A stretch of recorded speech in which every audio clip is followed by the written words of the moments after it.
Hello everyone. Today's poem is 别董大二首 by Gao Shi. Gao Shi is one of the four poets, so-called frontier and blockage castle poets in the Tang dynasty. 边塞诗 or 边塞诗人. So the frontier and blockage castle poems are the only appears in the Tang dynasty, and when we thought about the 边塞诗, we only thought about the poems in the Tang dynasty, and which is the unique or the most extraordinary characteristics of the Tang dynasty as well, because the blockage castle poems basically is describing about the conquering war, or the things related with the conquering wars in the frontier lines. This poem by Gao Shi is not belong to the frontier and blocked castles, but it also shows the characteristics of the Gao Shi himself and something reflected from his experience with the frontier and blockage castles life. Gao Shi was born in high-ranking officials. His grandfather was one of the high-big officers who guard the frontier lines. Just like today's China, the army was divided by the regions. So there's a general who will guard one of the regions. His grandfather was one of the such generals, so-called 节度使. That's a very, very big high position. And in the Civil War, the head of the rebellion was one of the general who guard the northeast area, and he was based in the city near Beijing today, Anlushan. The general's name is Anlushan. He's based in somewhere around Beijing area today. So that's a very high position. So Gao Shi, from his childhood, he should quite familiar with the frontier things, the wars, and he was devoted himself to sort of the things, and he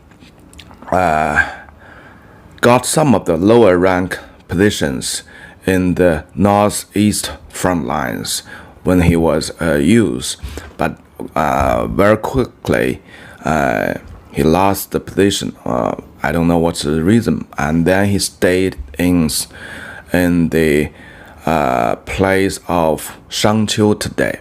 So at this place he stayed for quite a long, so-called hermit, or the hermit life in Yinju.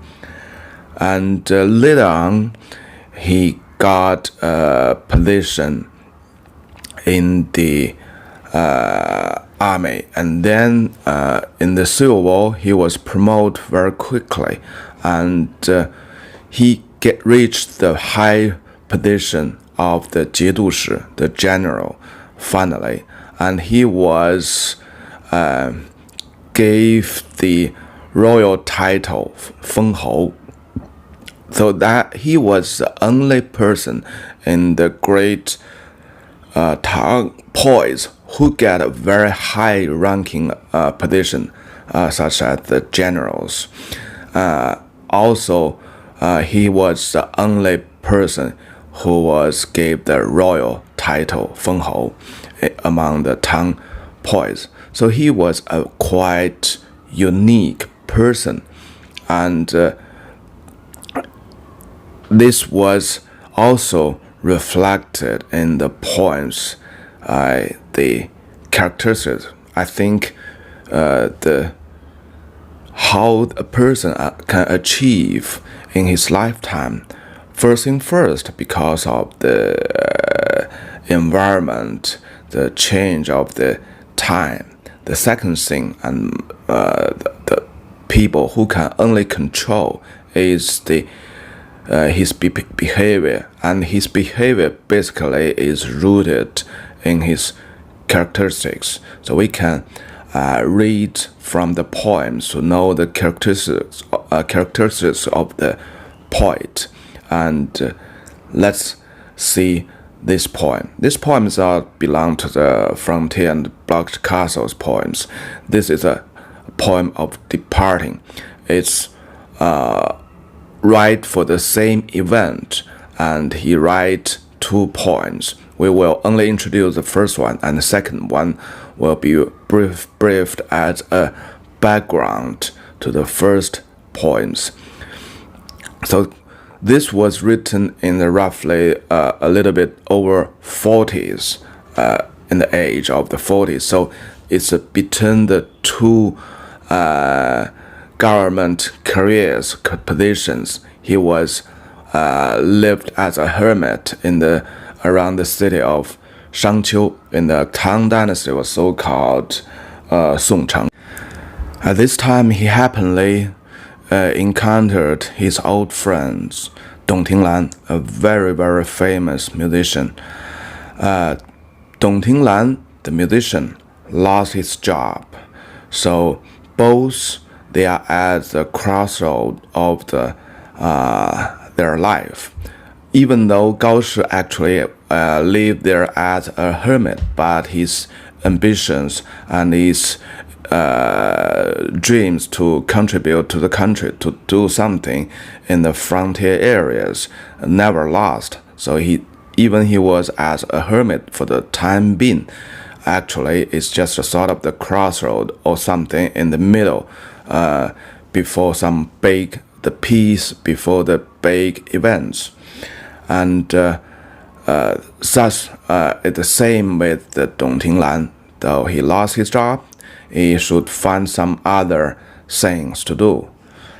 So they are both share the same feelings that the future is uncertainty, and there's some of the bitterness and sadness or low spirits associated with the current status of their no job or nothing to do. And Dong Da, that's the Tang people's way to call a people. Dong Tinglan, from the Dong Da's title, we know Dong Tinglan was the big brother of the family. And in the Tang dynasty, the brothers is counted as from 1, 2, 3, 4. So that's so counted as numbers. So you can see a lot in the Tang poetry. It's some beyond 10, even beyond 20. It's not the family like this. It's a big family. So let's see, the grandfather have 5 sons. So their 5 sons have their have grandsons. So the grandson may be totally add up. There's 30 grandsons. So the 30 grandsons will be named according their age. For the Dong family, Dong Tinglan is Dong Da, and then the second eldest grandson will be named as Dong Er, Dong San, Dong Si, so on. Okay, let's have the simple poem now. 别董大二首，高适。千里黄云，白日曛。北风吹雁雪纷纷，莫愁前路无知己，天下谁人不识君。Okay, the first poem. It's for simple poems. 千里黄云白日曛. So basically, you know all the characters and you know the meaning from the first glance. The 曛 is the dusk time, the twilight of the dusk time. So means the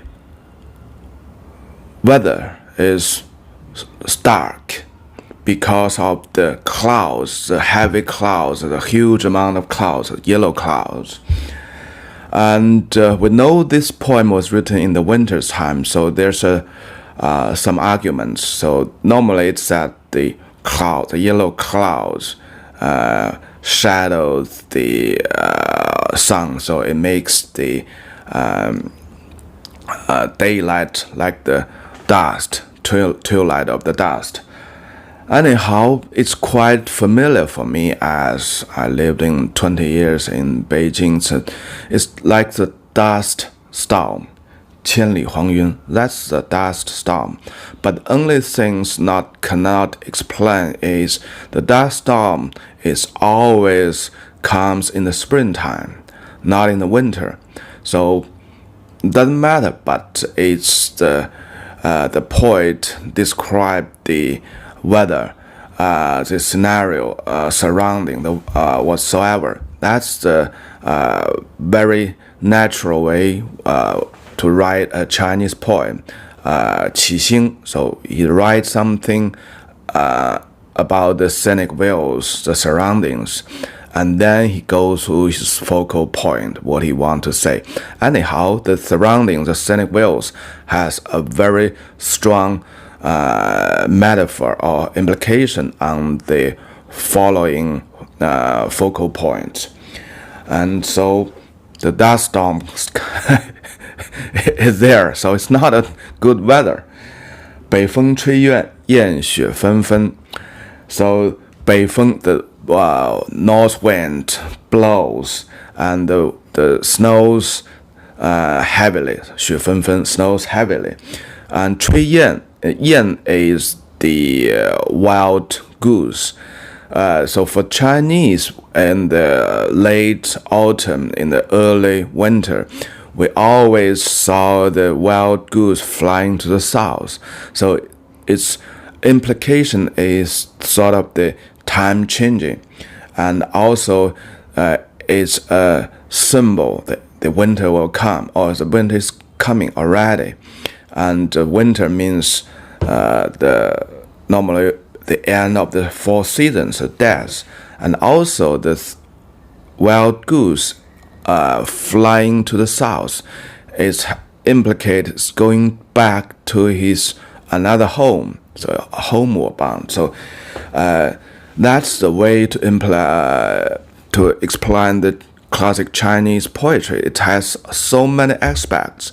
So with your own experience, one's own your acknowledgement of the wordings, you have a different aspects of feelings. And from actually, in general speaking, the first 2 sentences depict the scenario, the season, and also it implies the feeling and the sentimental of the 2 persons, the 2 friends, which is poet himself, Gao Shi, and the Dong Tinglan, the musician.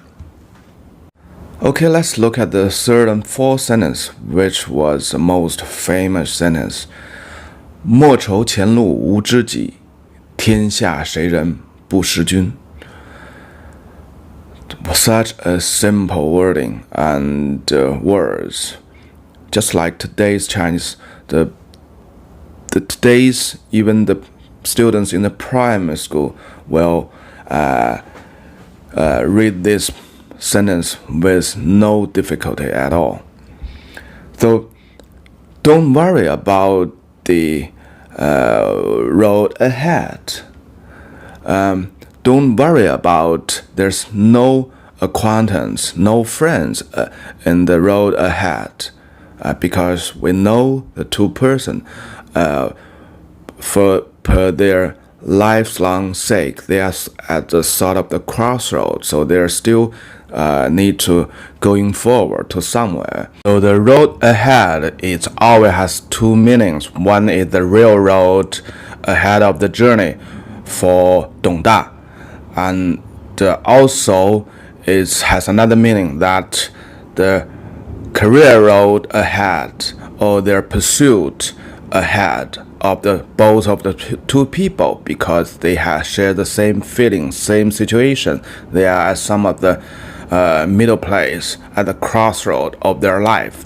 So this meaning is all through the poems, the real road and the road of the life.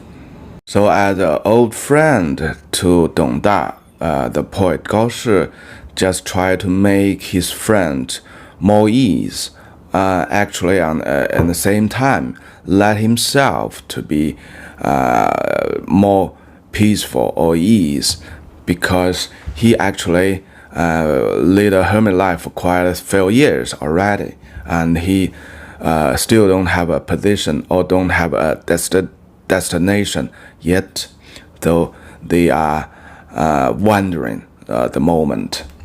So 莫愁前路无知己, so don't worry too much about your future, the road ahead.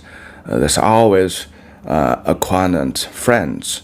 So the Chinese saying is 多个朋友多条路. So the friends means the future. So this sort of the Chinese thinking, Chinese mindset. In the service, he mentioned the friends, but you will have a lot of friends ahead. The last sentence, 天下谁人不识君? 天下, the under the sky. So that's the Chinese way of talking, referring to the universe, the world. So in this world, tell me, who don't know you? So you are such a famous, talented person. You have so many friends, and definitely you will have a very, very bright future. So it's quite similar to the third sentence. It's encouragement to his friends Dong Da, but actually it's also the encouragement, self-encouragement to poet himself. So with such a strong voice and such a encouragement in the situation of departing, so you can think about the characteristic of the poet. It's quite like another poems by the Wang Bo, 海内存知己，天涯若比邻. So normally in the time of departing, it's weeping, it's low spirit, it's sadness, and it's sort of the worrying about the futures. And this one and Wang Bo, 海内存知己，天涯若比邻. So in the world, there's always friends. 海内存知己，天涯若比邻. So even we are set apart, you are at this side of the world, I'm at the other side of the world. We are just like neighbors because we know each other and we are together in our mind spiritually. So that's also the very, very strong voice and very positive voice by Wang Bo. And this one is in the spiritual, in the feelings, is quite similar like the one. And for my own opinion, this can trace down to the Confucius. Confucius has a very, very famous word, 四海之内皆兄弟. 四海 is another way of calling the universe, the world. So so in the universe, we are all brothers. So that's the Confucius words.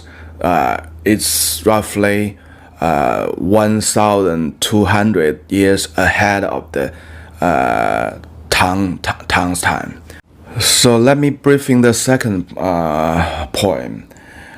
So the second poem, actually, the first sentence is that we are just like the birds, the feathers lost, and we are very self-sympathy because we are living a very poor life, in a very poor status right now, and we left the capital, Jingluo is the capital, 10 years ago. So this actually refers they made friends 10 years ago in the capital.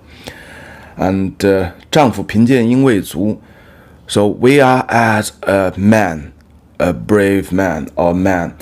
We are poor and we are have a very low level people, but we cannot be self-sufficient, or we should be make our own effort to go ahead, to go up a level. 今日相逢无酒钱. So we should have our spirits positive and make the effort. But today we are so happy to meet again after 10 years. But sorry, buddy, I don't have the money to pay for the wine. So that's sort of the self-mocking. So you can see it's very well arranged by the two poems. The first one, they meet at a very, very bad situation, low spirit, there's no futures.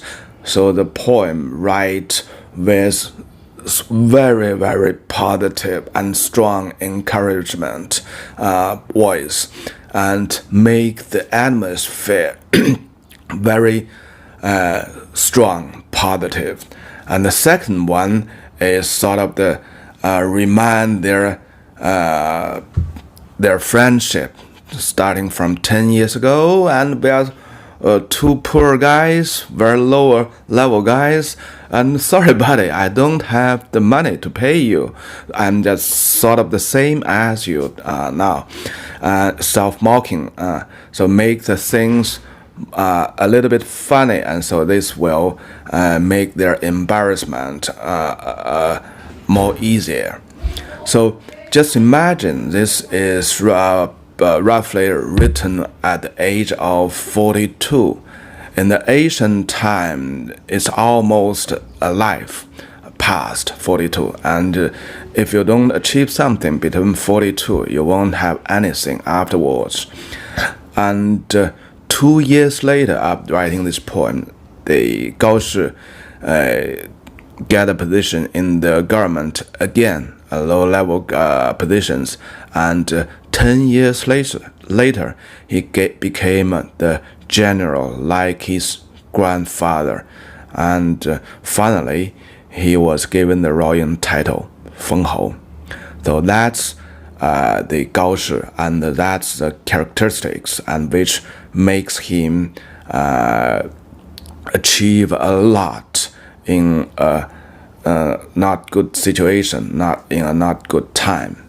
And so be positive and be strong. Okay, that's for today. Bye-bye.